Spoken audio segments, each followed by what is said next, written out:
Pasok. Isang panalo na lang ang kailangan ng Fnatic Onyx para makuha ang kampyonato. Maharangan kaya ito ng Aurora and LDB? Malalaman na natin ang kasagutan as we enter game number 5 of this Best of 7 series. Chantel, ito na yun. Oh, parang this is the final time sa Aurora para i-stretch pa yung laban for Fnatic Onyx Philippines naman. Napakatagal na lang inantay na mapunta sa gantong sitwasyon. Individually and as a team, kahit yung mga coaching staff nila, may kanya-kanya silang mga kwento bago nakarating dito. Parang ang dami na talagang pinagdaanan, no? If you're Fnatic Onyx, yung mga iba nga dyan lumipad pa at naglaro sa MPL Indonesia at iba pa. And for this time around, isang panalo na lang ang kailangan nila. But if you are Aurora, kailangan nilang manalo ng tuloy-tuloy dito dahil nga match point na ang Fnatic. Oo, kailangan nilang bilisan or kaya mas sabihin na natin mas maging aggressive or sila yung mga aura against Fnatic Onyx Philippines na ganoon din naman ang kanilang ginagawa. But definitely King Kong is now at level 4 para din sa ating game. So si Demon kahit after niya ay mag-level 4 na rin. At ayan na nga, mukhang hindi pa sila maghahanap ng mga laban dito. Mainly because ito na yun pagka nasa crucial ka ng game katulad nito, ayaw mo na masyado mag-risk. Kadalasan ng mga teams natin kapag umaabot na sa mga do or die na game ay nagiging, sabihin na natin mas konserbatibo na hindi agad nagpupull ng trigger. Pero minsan yung nagiging problema pagka ayaw mo mag-take ng risk, parang yung supposedly nagiging pwede yung strength, early game ay hindi nakakapitalize. So parang kung sino may right mindset ngayon, sila yung pwedeng lumamang dito sa ating game. But so far, parang ito na yung naging pattern no, sa game natin. Early game, parang tantsahan lang muna, parang titignan kung kaya bang gumawa ng play sa gitna or sa other lanes. Parang late game nga talaga ang gusto dito ng ng Aurora. They do have the Sicilian na napakaganda ang wave clear kapag umabot na ang late game. Pero ang tanong dito ay aabot ba ng late game? Yes, they have the Suyu, Demon Kite here para magkaroon ng konting early game presence. But still, ito yung alam mong gusto nilang patagalin yung laro. There is no Sicilian composition na ayaw patagalin ang laro ng MLBB. Oo nga So parang medyo ano ka dito kung maging aggressive ba tayo kasi meron tayong late game or sasabayan ba natin dito? Ayan, yung sinabayan. Fnatic Onyx Philippines pero nagkasabayan na nga. At si Edward ang kanilang makukuha at mukhang madediretso pa nga dito si Demon Kite. Wow! Biglang dumating si Brusco at nakuha pa ni King Kong dito yung turtle. Tiniktok na, boss. The Flicker Jeet Kundo to 2-man knock-up. Mukhang nag-iinit na si Brusco after that one big play. Si Yue naman ngayon na humaharap ngayon dito kay Brusco pero ang purple ay mapupunta pa rin sa kamay ni King Kong. Mukhang nananalo ang Fnatic Onyx after that turtle. Pati na rin ang mga iilan na kill. So parang yung mga gantong klaseng vision like nauuna si Brusco parang kung ikaw yung Aurora medyo mahihirapan ka kasi may walking wards ka for Fnatic Onyx Philippines to the point na hindi pa sumasama talaga si Kirk. Which by the way, gamit ni Kirk ay isa sa mga heroes na may pinakamataas na win rate pagka gamit niya. Oo nga na at this point mukhang sanay na sanay talaga ang kupunan ng Fnatic Onyx dito. Naka-comfort pick kasi. Si Brusco naka-chow, si Kirk naka-edit pero magaling din naman mag-Arlot but still Rene J mukhang mata-dive na. At pinasok na nga sa ilalim or doon sa may bottom lane. So Rene J -1 ngayon ang Aurora. Padating ang ilang mga players para madepensahan yung linya na to. Pero makakapagplato si Kelra sa may bottom lane. Ramdam mo na yung snowball na nanggagaling dito sa Fnatic Onyx. Tumataas na ang kanilang kalamangan. Almost a 3K gold lead. 4 minutes in. Pero mukhang mahanap pa nga na muli si Demon kahit at wala ng galawan pa. 4-0 para dito sa Fnatic Onyx Philippines. At parang medyo na didis-arrange ang gustong play na ang Aurora. Medyo parang nawawala sa laro ang Aurora ngayon. 4 minutes in. Yung early game na kahinaan nila ay mukhang talagang pinupuruhan ng Fnatic Onyx. Rekta lang, pasok na sa jungle. Si Demon Kite hindi na nakapag-orange buff pero may turtle pa naman. So 4 minutes in, nandito pa rin ang Fnatic Onyx na nakakalamang. At mukhang magsisimula na nga sila ng ating second turtle of the game. Level 8 na si King Kong. Parang lahat na naman ang pwedeng ma-farm ay kanya nakuha. So definitely sila may edge tuloy. Oo. Pero young at heart naman ang mga players natin. Sila may edge sa pagkuha ng turtle. At speaking of edge, mas secure na nga dito ng Fnatic Onyx Philippines. And that is another objective secured para sa Fnatic Onyx. At clean pa ang kanilang laro. Wala pang binibigay na kill. Nakatore na rin. Kailangan bumili ng oras ng Aurora MLBB. At this point, pakiramdam ko, Chantel, ang choice na lang talaga nila dito ay patagalin ang laro at umasa sa kanilang late game scaling. Kailangan dito mapascale nga nila si Domeng. So late game talaga ang puhunan. Even you as much as possible, ayaw mo makakuha. But for Fnatic Onyx Philippines, again, sa tinagal-tagal nilang inasam, lalong-lalo na ni Kelra na magkaroon ng MPL na title. Parang kitang-kita yata ngayon sa aggression na konting-konti na lang ay gustong-gusto niya na itong makuha. Pero wag siguro magpapalamon sa gigil, no? Minsan, nakakasama din yun. For Fnatic Onyx, paunti-unti lamang silang nagpupush dito sa may bandang itaas. And for Aurora, gumagana naman ang kanilang estratehiya. No? Meron silang wave clear na sapat. Hindi pa naman agad-agad na nakakapag-siege ang Fnatic Onyx. Pero unti-unti na kasing nai-invade ang kanilang jungle. At tumataas na ang level gap between Demon Kite and King Kong.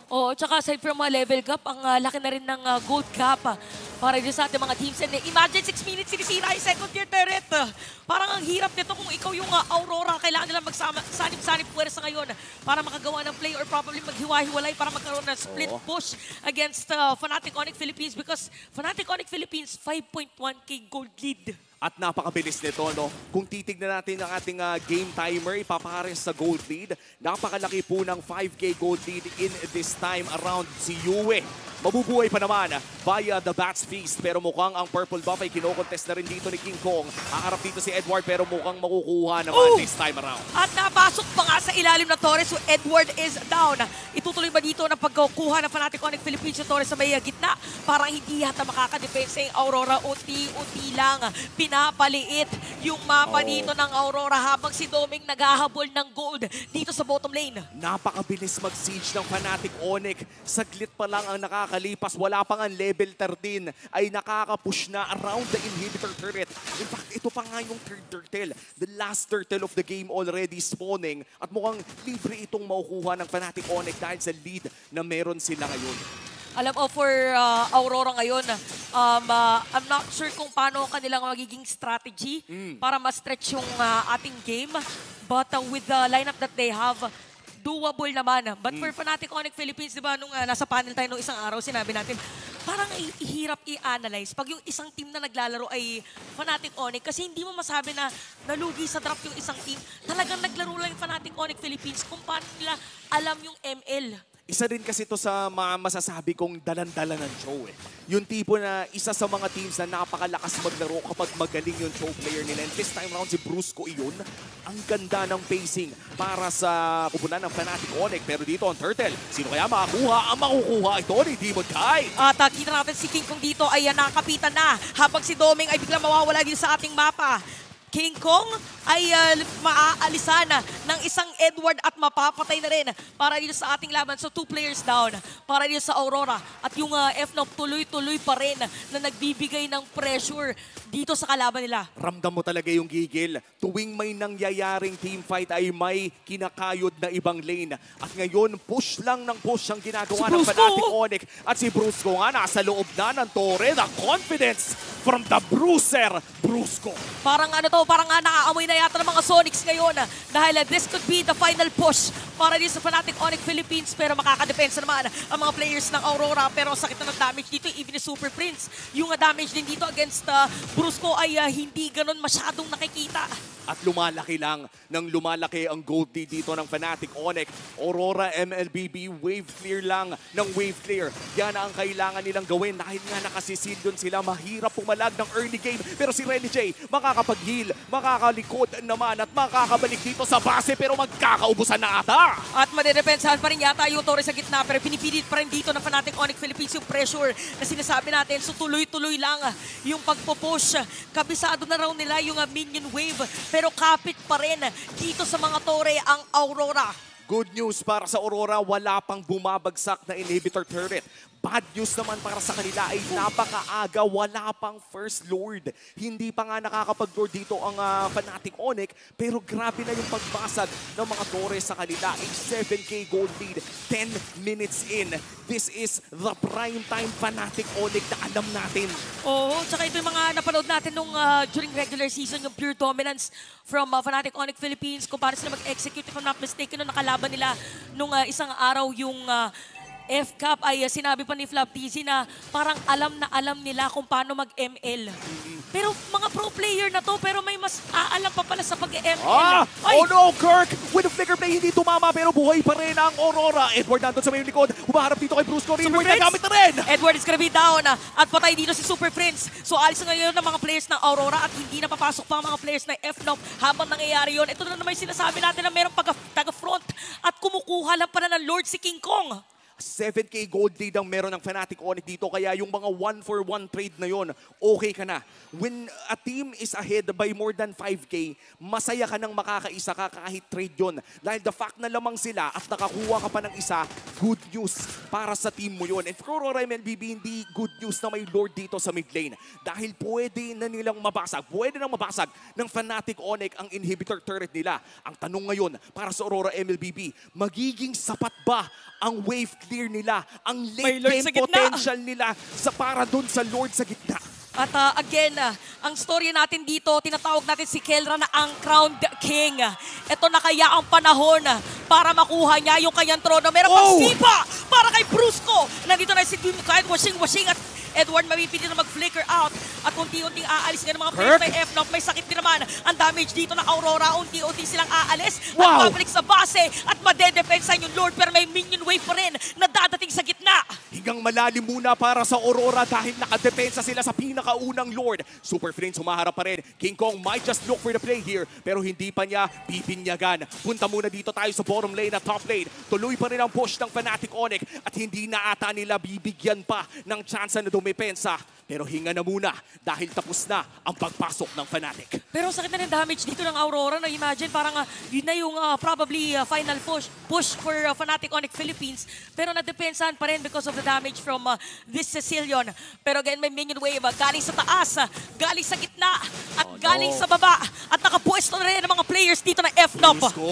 Brusco naghahanap ng angulo pero si Yue ay humaharap pa rin. Kirk looking for the Earth Shatter, walang mahanap na isa.